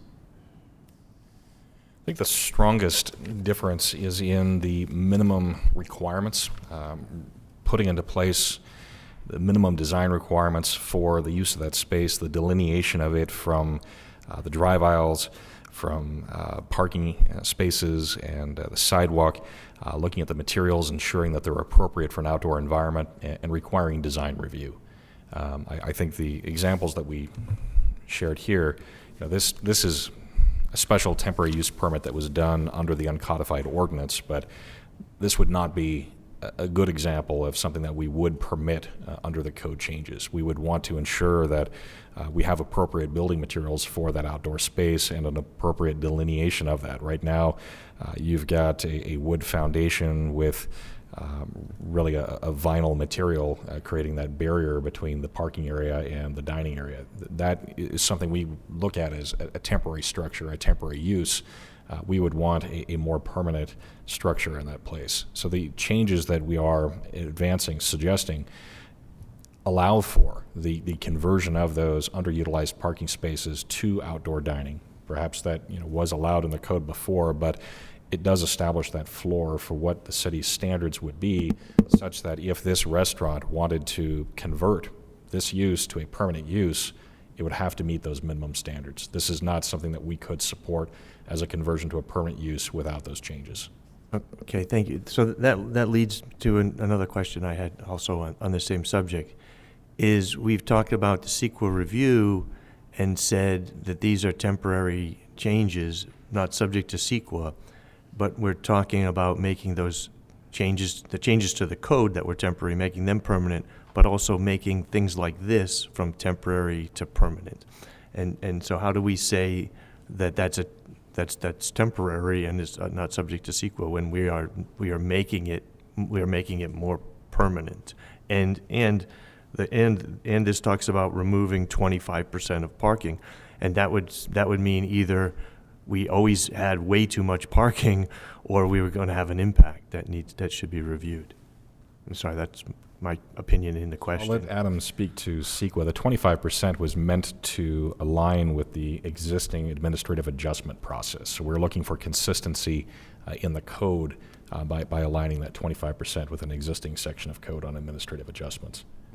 And as far as CEQA, the exemptions that have been cited here, they're not for temporary structures. There was a separate exemption that deals with temporary uses, but they're for minor changes. I'm trying to think of what 15301, 15303 is.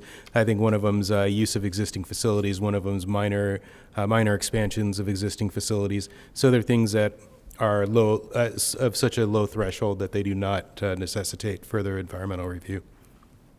So if someone had the minimum amount of parking spaces already, we wouldn't let them just remove 25% arbitrarily. There's a process to review how much more than the minimum they already have, and getting to 25% or something. Am I wrong in assuming that the answer to that question is we're shifting to an administrative process as opposed to discretionary process for that? Are we actually making it more streamlined and easier, simpler, and maybe less scrutinizing on that? I believe that was the wording in this. So this would remain an administrative process. Currently, the special temporary use permit is administrative, and this would continue to be administrative as that administrative adjustment. And Adam is probably looking up that code section, but there are criteria for us to grant that administrative adjustment up to the 25%. I think he means before COVID, and we allowed this as temporary. What's the difference between pre-COVID and now making it allowing for a 25% reduction in a permanent outdoor structure?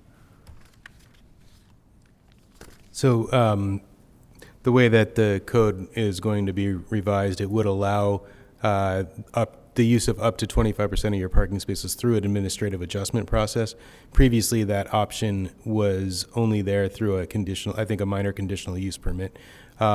It would have allowed I guess this kind of more clarifies the ability to use the parking spaces for the dining area. Previously, you could have gotten an admin adjustment for 25% reduction in your required parking. This is saying, okay, now you can, we'll look at that same 25% and utilize that for actual outdoor dining.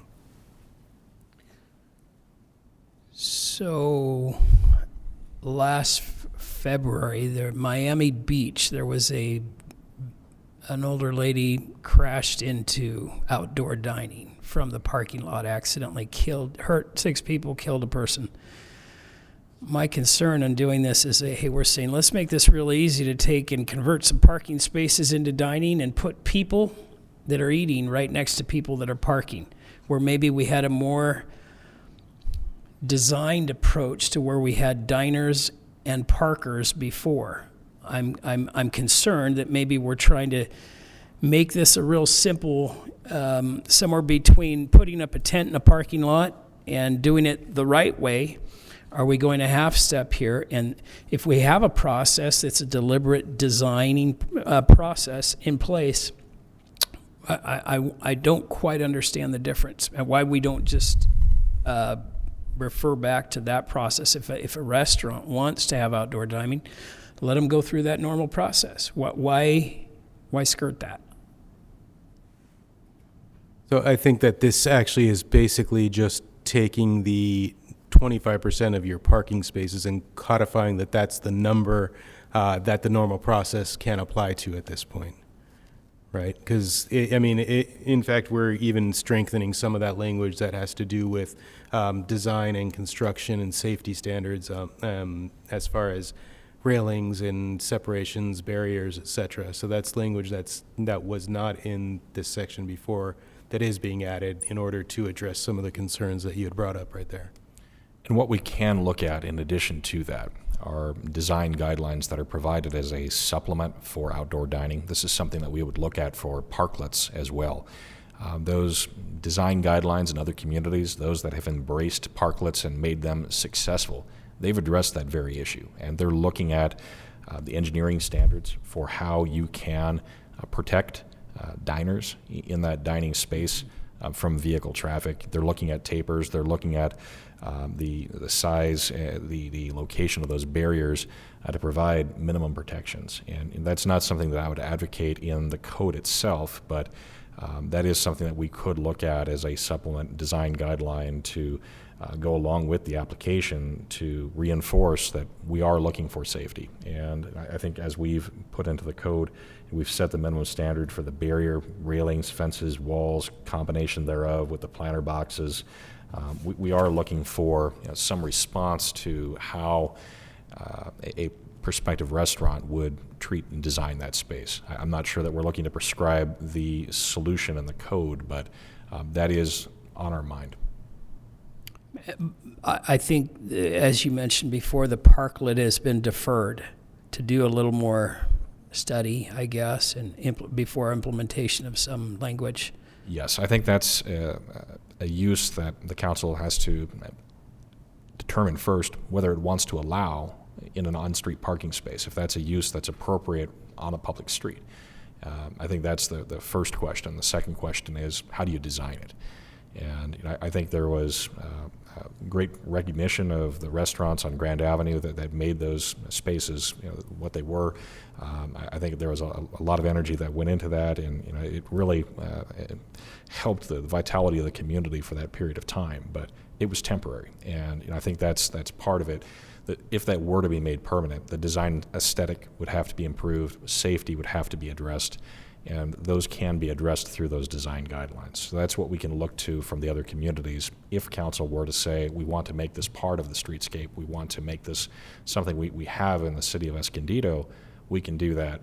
Let's look at those design guidelines. Let's look at how we can address those concerns with the aesthetic and safety. Another question about parking. We have I believe it's two public parking lots off of Grand, right? 2 or 3? Several. Yes. Okay, a lot maybe. Okay. I only park in 2 of them, so that's what I'm thinking of. But my question is this. We are concerned about, the taking of parking spaces, for the potential use of these parklets. Have we ever looked at making those parking lots 2 or 3 levels? Is anything ever going to happen with that? What is the thought process on that? I'm It's a very large question. I know. But I just feel like if we're already talking about improving our Grand Avenue with this big vision, are we also incorporating the fact that we have literally a 1 ground level parking spot? So I think there is recognition of a need to study parking in the downtown environment, and that may be something that we undertake here in the near future. Whether that results in the construction of parking structures, I don't know. But I think there are discussions right now about looking at parking in our downtown. And we do have grant funding already for that parking study, and I know we've discussed it here. That's part of the work plan for the coming 2-year cycle. So Wonderful. And there are actually really great examples of open air parking that look really nice that are 2 or 3 levels. I'll be happy to send you some if you'd like. Just kidding. But there are, and I'd like to see something like that in our city. If you have examples, staff would welcome that. Great. I do. A question on the verbiage. I'm looking at number 5 on this in the packet, and let me back up to give you reference to where that is if that's too vague. Article 57 is where I'm at. Number 5, paragraph 5, and this is what it says, and maybe there's more to it than what I'm reading here, but what it says is the area in which the outdoor dining area is located shall be delineated from parking spaces, drive aisles, and sidewalks by a barrier consisting of railings, fences, or walls, or a combination of railings, fences, or walls, planter box 42 inches in height. Acceptable materials such as decorative wrought iron, tubular. I think of that and I think that's a little better than a tent.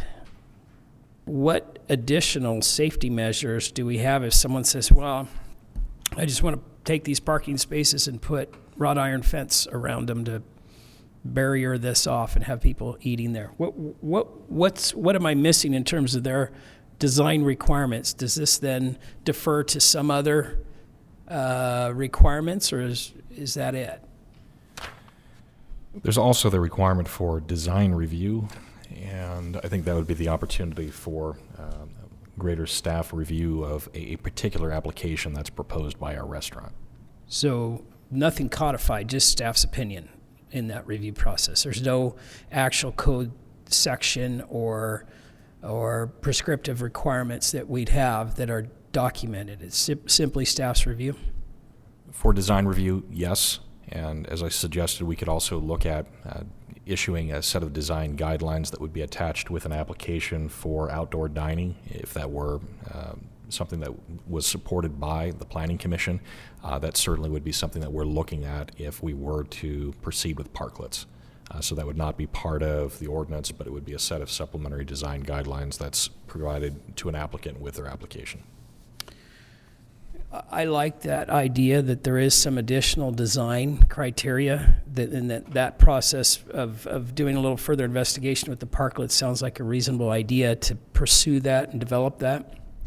I'm a little hesitant to move in a direction with this that would be different from the parklets. I think that's probably a good, at least in my view, a good way to approach this is to tag team that aspect in with this and not be hasty in moving forward with something like this. I think with the parklet, the staff is trying to separate out what would happen on off-street parking and what would happen on on-street parking. But we're talking here about Off-street parking. off-street parking, which would be someone's parking lot, for example, correct? Right. So I still have the same concerns, like in the instance I mentioned in Miami, someone in the parking lot. But I mean, you meant to include this in the conversation about parklets, but they're trying to they removed parklets from this. I understand. What I'm suggesting is that concept of setting aside the parklets for a different time might be also applied to this, because I'm concerned with moving forward with this for the same reasons that maybe the parklets is a good deferral. So if I might, I think that the way that we've got things right now, if the declared state of emergency is rescinded, the ability to have these outdoor dining areas is gone. What you've got out there right now would have to be removed.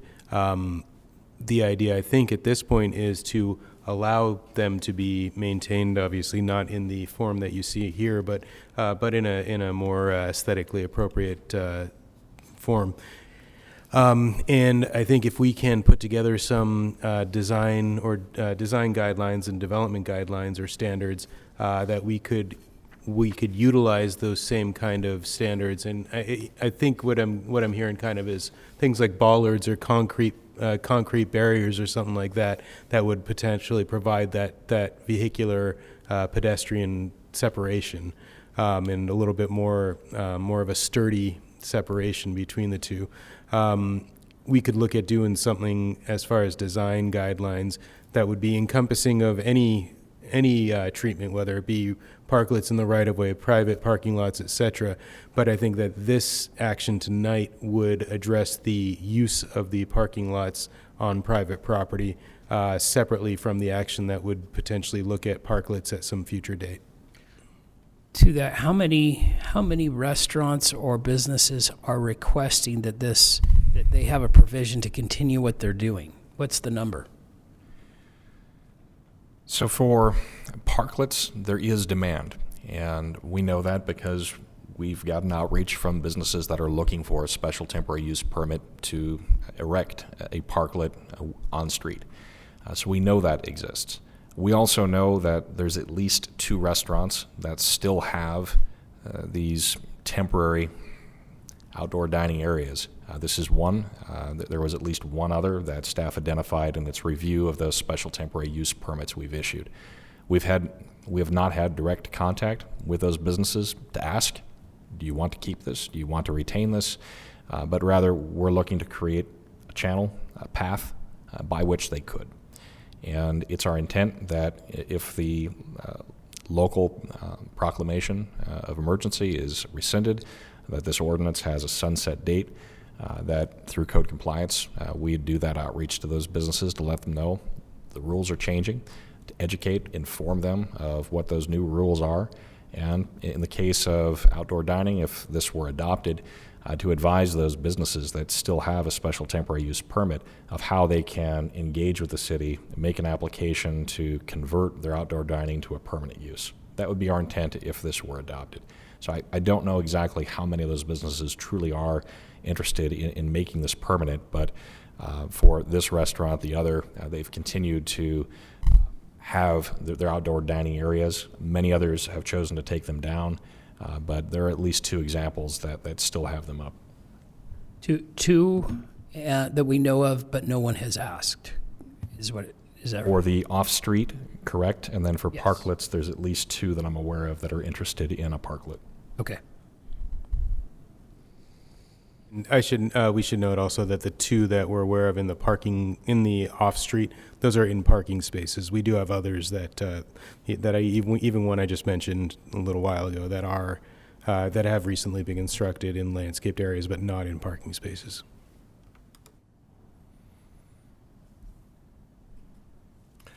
Okay, sorry, I have a couple. On page 5 of the staff report, the last two paragraphs, I believe, are all talking about on-street, but it's not clear to me when I read this that these were considered the parklets that are not being addressed.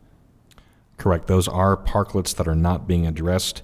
All of those restaurants that are named, with the exception of Esco Gelato, have a special temporary use permit that will expire upon the commencement of Phase 2 of the Grand Avenue Visioning Project. Esco Gelato received an encroachment permit, making their installation a semi-permanent installation.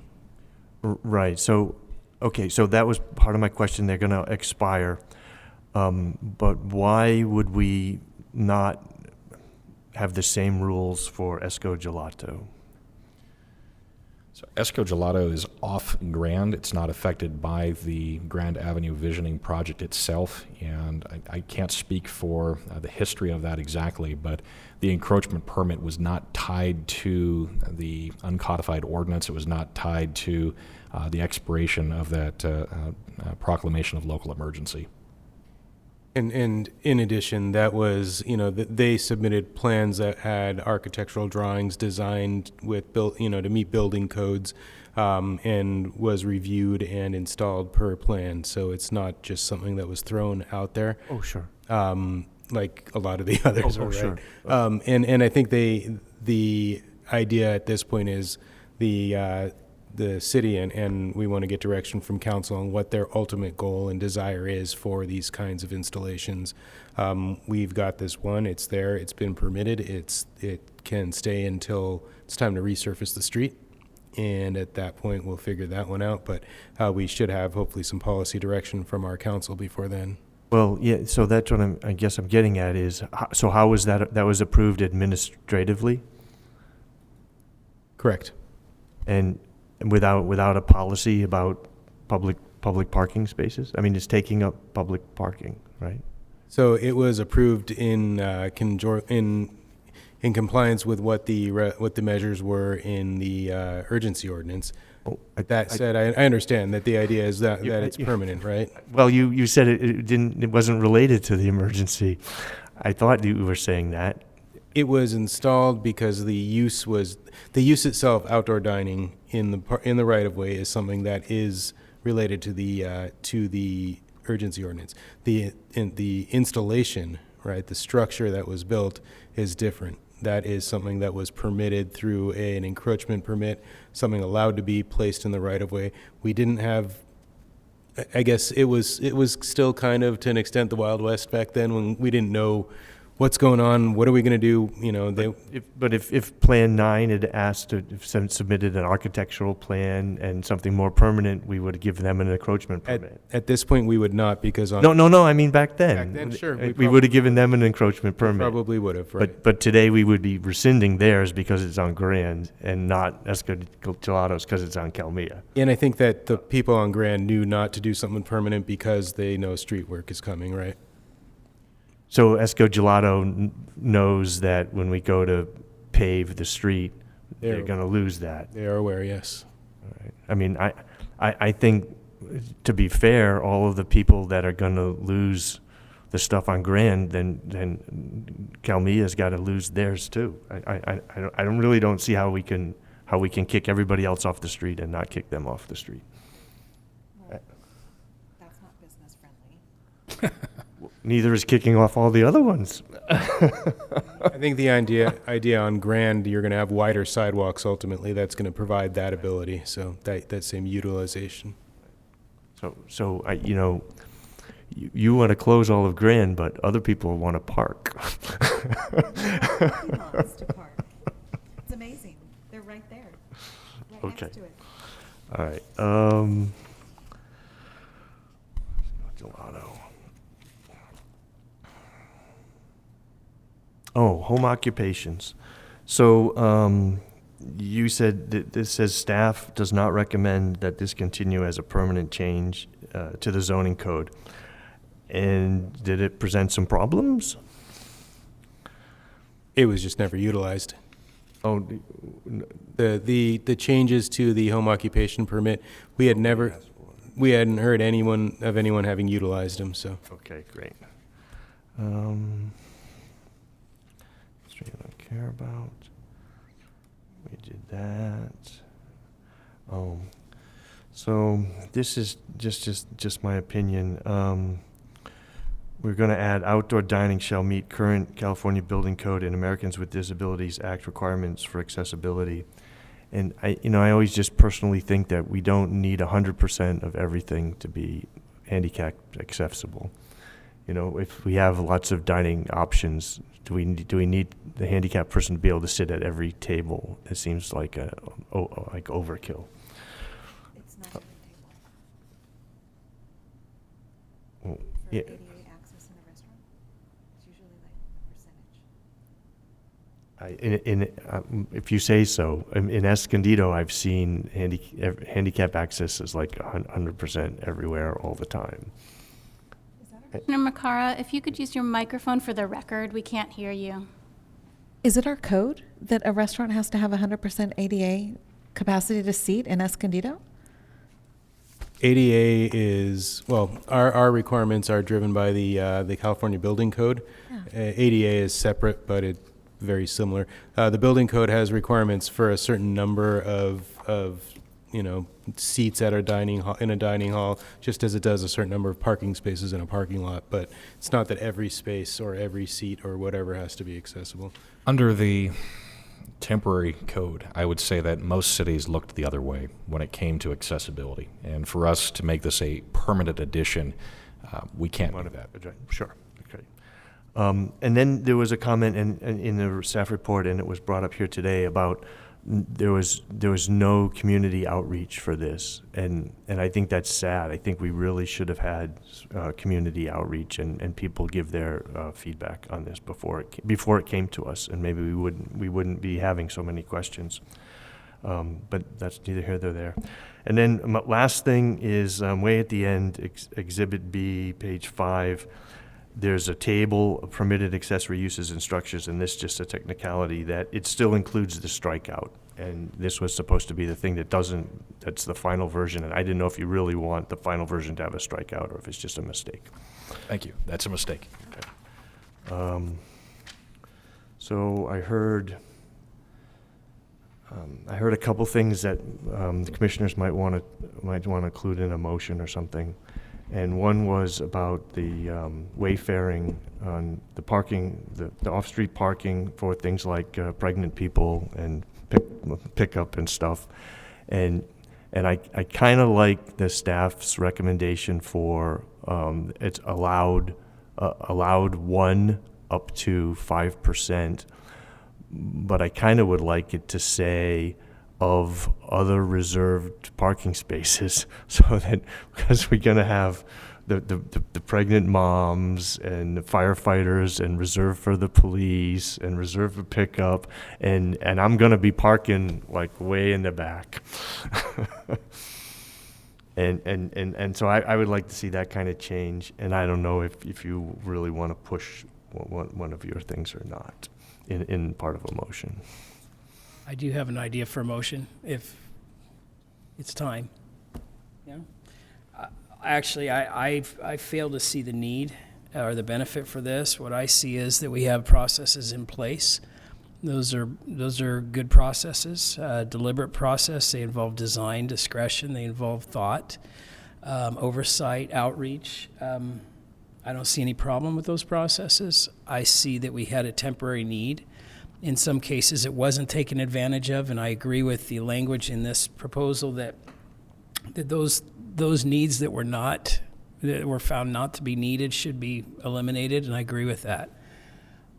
It makes me nervous to start knee-jerking, saying, "Hey, let's take something we've done a little hastily, and let's kind of try to make it permanent when we already have a process we had a process, and we continue to have a process for taking care of these things." I do agree that the visiting of parklets is a good idea, where we can look at some things and incorporate them for maybe some better ideas on things that were maybe now are new uses that we've discovered. I just don't see a benefit to Article 39 and Article 57 at this time as they are, and I would move to accept everything with the striking of Article 39 and Article 57 in the approval.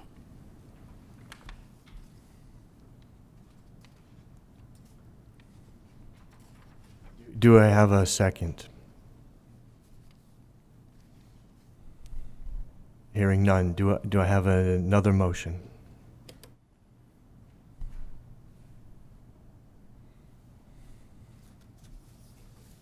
I would move approval of staff recommendation with the one change to limit the special signed parking to maximum of 5% of all special parking. Second.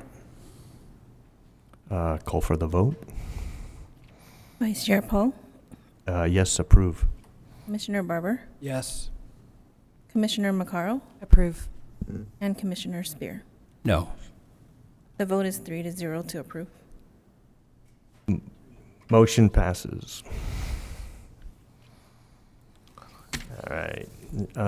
Next item, current business. I don't see current business. Future agenda items.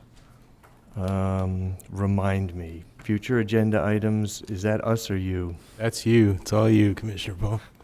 If if any commissioners would like to put anything on a future agenda.